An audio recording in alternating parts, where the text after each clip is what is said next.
Irena Sendler was a hero to many Jewish children in the Warsaw Ghetto. Through the power of communication and documentation, Sendler and her team Zagoda, a Polish underground council for aid to Jews, were able to bring life to the children of the Holocaust. As many know, Hitler was frustrated with the outcome of World War I and was vocal about his beliefs regarding the Treaty of Versailles. Hitler stated, "We shall only talk of peace when we have won the war. The Jewish capitalist world will not survive the 20th century." In 1939, Germany and the Soviet Union invaded Poland from each side, eventually taking control of the country. They created the Warsaw Ghetto, where the Jews from Warsaw and other parts of Poland lived in poverty. Zagoda's goal was to communicate to the world that anti-Semitism was wrong. They worked against Hitler's discrimination by saving the children and spreading activism. Anti-Semitism is hostility towards the Jewish people. On October 16, 1940, posters went up in Warsaw declaring that the Jews who lived there had 2 weeks to move into the new Jewish quarter, commonly known now as the Warsaw Ghetto. Hitler sent them there because they were dangerously spreading typhus.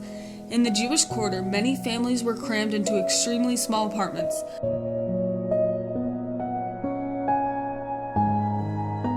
Kto nie był w getcie, nie widział kurczę tego getta i tego życia, to nie będzie miał pojęcia o getcie i piekło nie do powtórzenia. Ulice z trupami dzieci. The Warsaw Ghetto had terrible living conditions. When living there, families faced death, hunger, and brutality from the officers daily.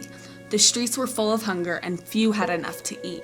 People were begging for food throughout the ghetto. Walking on the street, you would pass bodies, people dying of starvation, and even bodies of people shot by guards.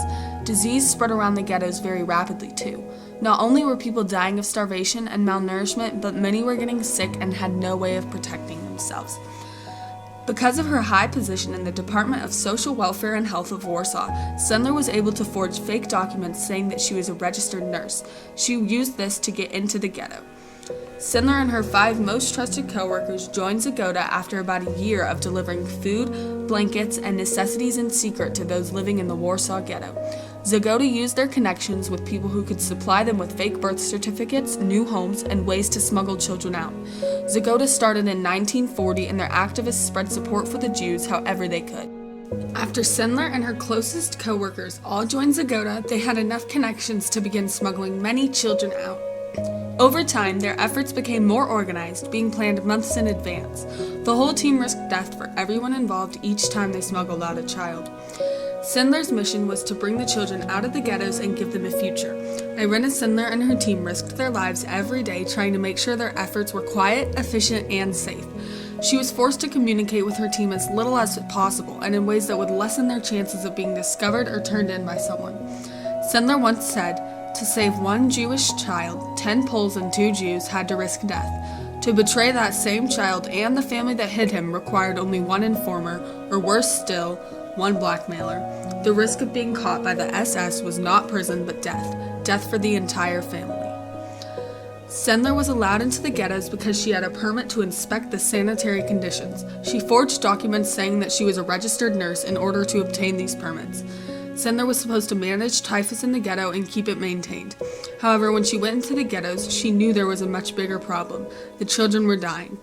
Sendler said that she gathered 5 of her co-workers and said, "Listen, we have to declare war on Hitler." Through her inspections, she found connections with the Jewish welfare organizations and began to get involved. Sendler was a social worker, so being commonly seen with many different children took suspicion off of her.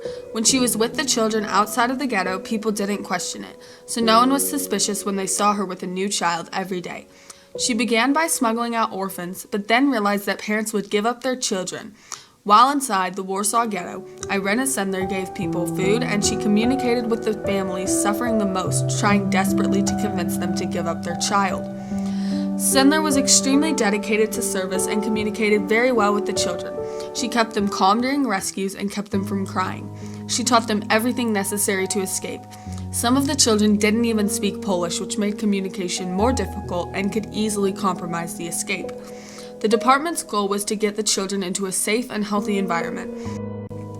Sendler was one of the people positioned in the ghettos to sneak the children out.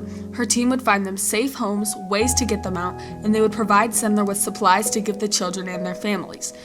Giving up a child was of course hard as a parent, but no one had enough food for anyone in their house, and they faced immense dangers every day of their lives. Many decided once they were scheduled to go to a work camp or a death camp to give their children a chance of carrying on their family, faith, and name. For example, a girl named Elizabeth Fikowski was rescued by Zagota.